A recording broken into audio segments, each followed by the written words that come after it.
ರೆಪ್ಪಿನ ಸ್ವಾಮಿ ಎನ್ನಜ್ಜ ಭಕ್ತಿದಲೆಪ್ಪುಗು ಓಲೇಲೆತ್ತುಂಡಲ ಪಾರೊಂದು ಬರುವಜ್ಜ ಸತ್ಯದ ಮೂರುತಿಯೇ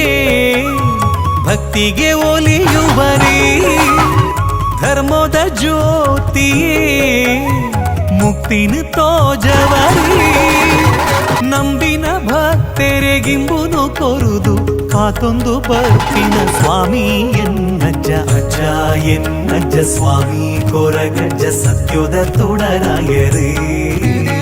ತುಳುನಾಡ್ದ ಪುಳ್ಪಾತರೇ